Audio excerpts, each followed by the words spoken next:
I'm going to rush this review. You know why? Because I want to get this back home. This. I have this. I've had this for 2 months. And I've listened to it. It's the O2. It was a kit build I got secondhand from someone. It's built perfectly fine. It's got all the stock parts. And it sounds alright. I don't have super high power headphones, so I leave the gain on low. I'm not super into the red case with the clear front. Maybe a younger me would be. And it's good. It's good. But what it isn't is great. And this, and I'm a Made in America fan, so this should be like #1 on my list. And I know you're going to buy this, and you're going to buy an ODAC, and you're going to be happy. So let's go against the grain and say buy this instead. It's slightly cheaper. This comes anywhere from 100 to 130 depending on the trim level you get and where you get it from. There are a lot of people selling it. And this is $70. And it's the SMSL, lowercase s, capital A, lowercase p, 2. And when you go online, it has the word Pro on it and all sorts of different things. Let me explain the physical differences first. On the back of the O2, you have nothing. Absolutely nothing.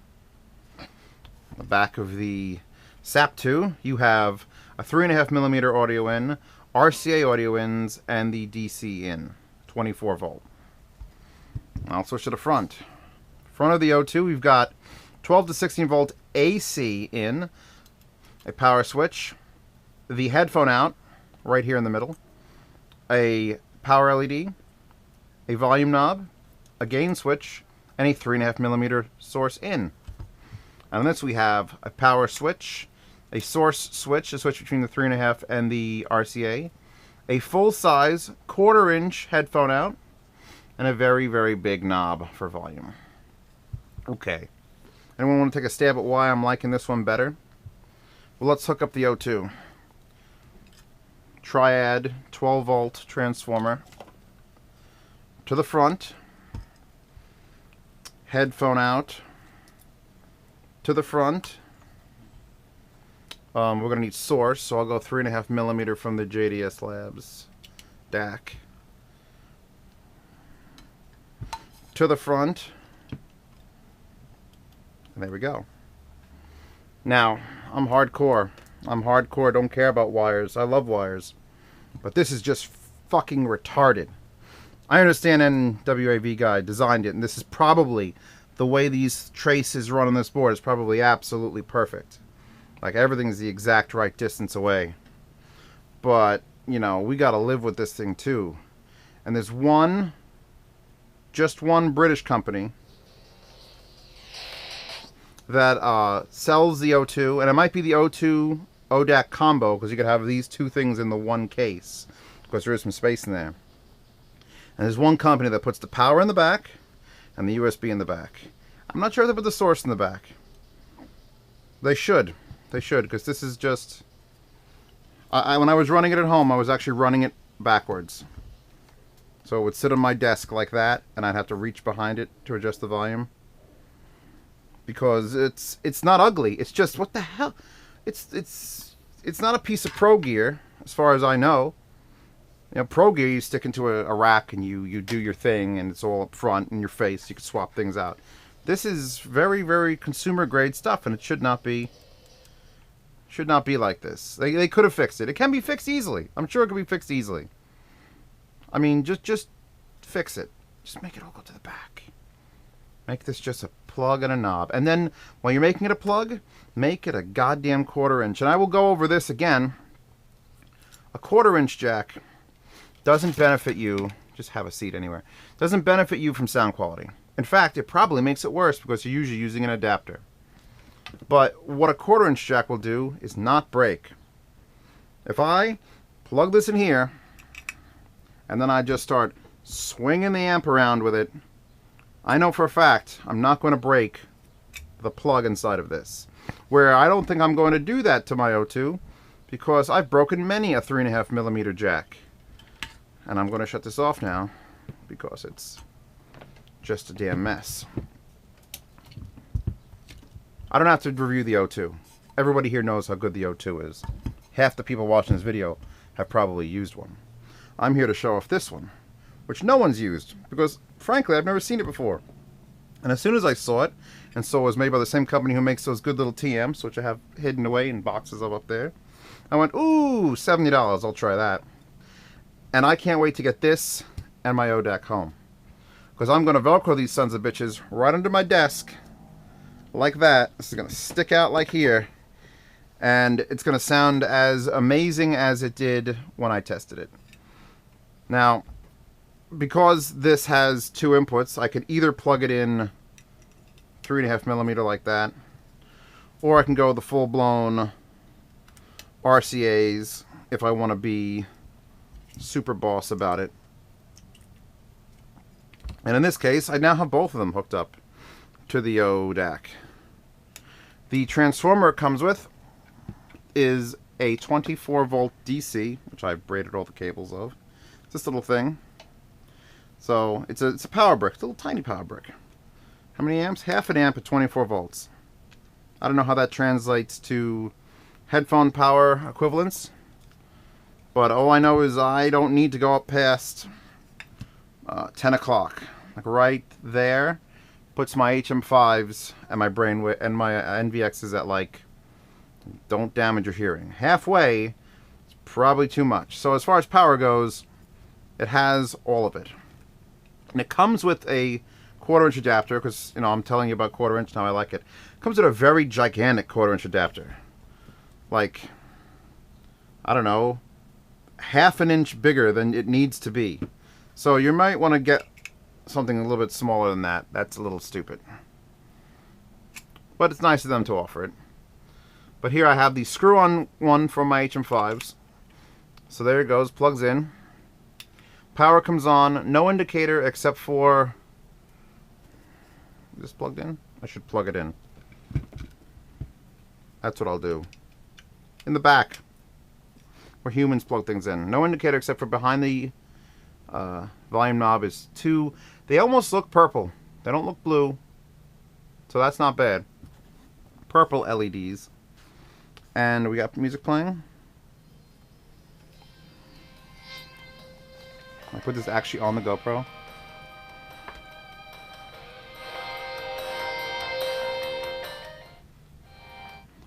The only thing I've noticed, I'm going to give you the detriments too, because I'm not going to be a asshole reviewer. There is a slight balance issue at the very start. If you get this to mute and you come up just a touch, I hear left ear first, and then the right ear comes on, and then right about there, which is about the lowest listening level you'll ever go to, everything equalizes out. And from there on, it's perfect all the way up. I mean, that's damaging. That's damaging to headphones and hearing. Now, I don't have any, again, I don't have any crazy hard to drive headphones here, so I can't really tell you what's going on. This is a, hey, wait. The selector switch is just switching from RCA to 3.5, so I could actually demo through my headphones which sounds better on both, and they sound exactly the same. So that's nice to know. When I hook this up at home, I'm probably going to use the RCAs because, why not? And because of this reason. God, look at this pile of crap on the desk here. I'm really not selling these properly, am I? Alright, straighten up a bit.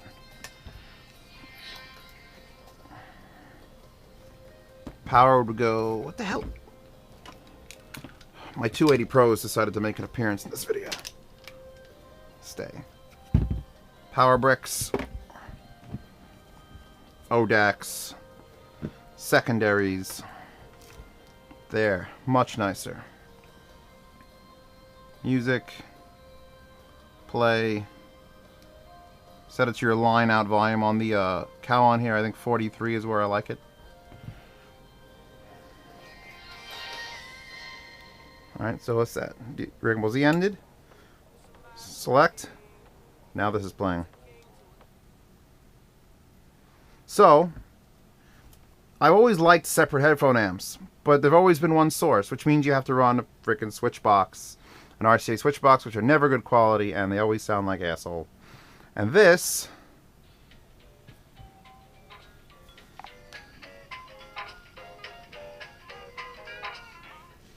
can accommodate an auxiliary and a PC, or anything you want to input with RCA. It's the best of all the worlds. And look where everything is. It's in the back, so I don't have to look at it. Power's off.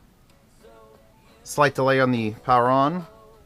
And I don't know if it's just the fact that it hits every button of mine that I think it sounds better than the O2.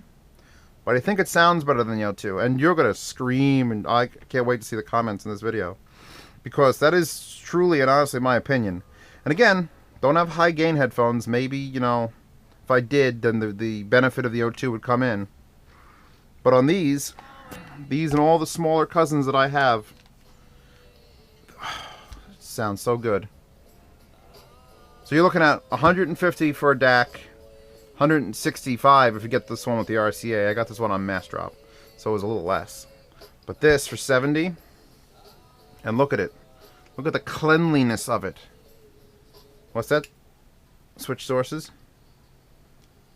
Put that up to...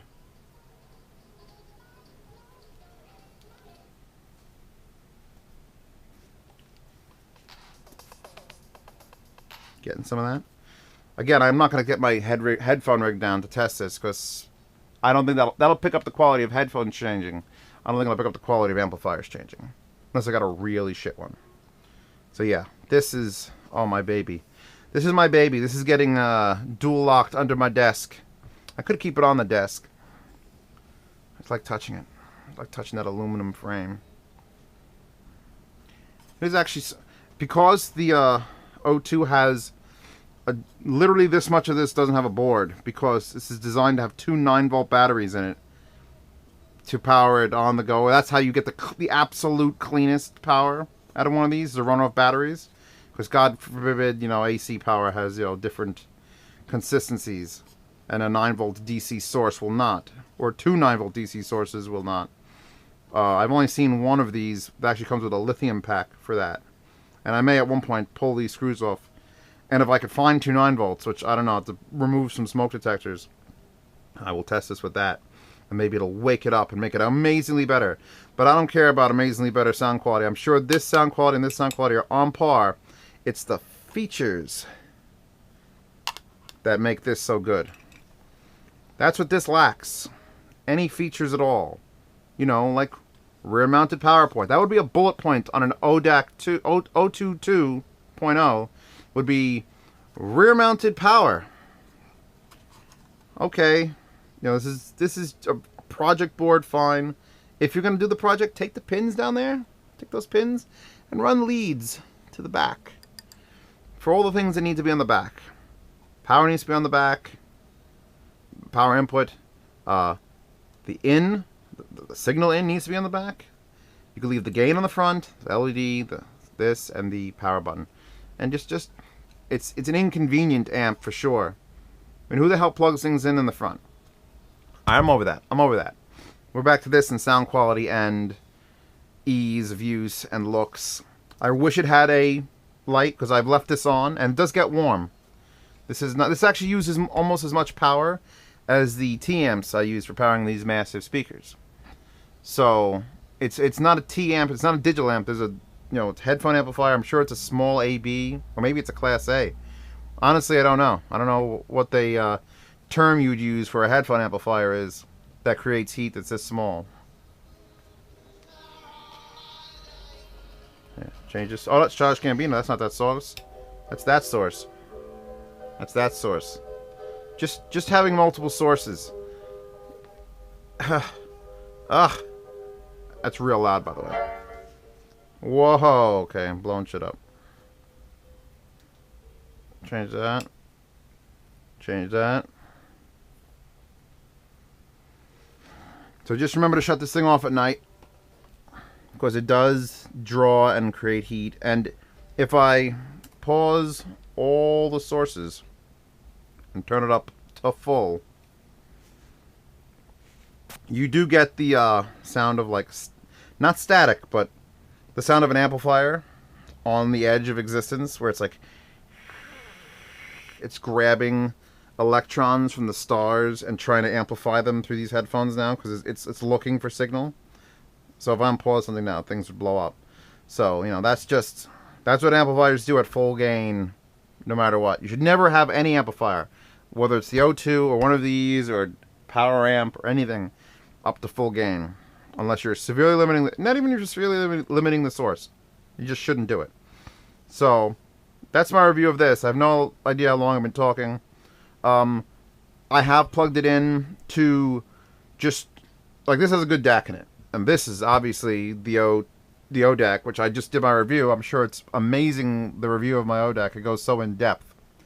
And, yeah, sounds amazing. With crap sources, it just amplifies crap, but it still powers the headphones without an issue at all.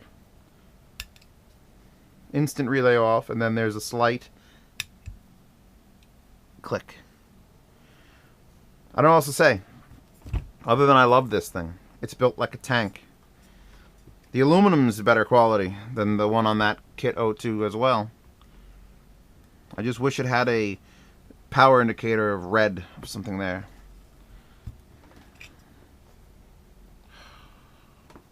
Quarter inch. Quarter inch is the future of headphone things. I wouldn't buy a portable like this. I'm scared to death because this got dirty the other day, and I'm scared to death that something's going to happen and it's just going to go, and that's going to be the last time I could use this player, because I'm not going to open this up and start soldering on another 3.5mm. They could just take the damn thing, dedicate literally that much space to it, and give me a 1/4 inch jack. And I don't care. Get your own little adapter. And there it is. Now you don't have to complain. Oh, I don't have 1/4 inch headphones. Well, now you do. It's amazing. It sounds amazing. This is my... You want to know what I'm using at home? What do I have on my desk? I don't have an O2 on my desk. I've got an O DAC and one of these.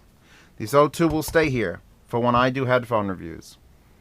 I will either pull out the D1 to use as a DAC, or I have lineouts coming out of my Emotiva over there. There's some RCAs that come down from it, and I will plug them into this through a goddamn adapter, because again, no RCA ins on that.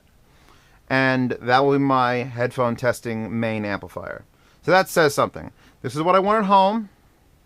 This is what I want for bench testing.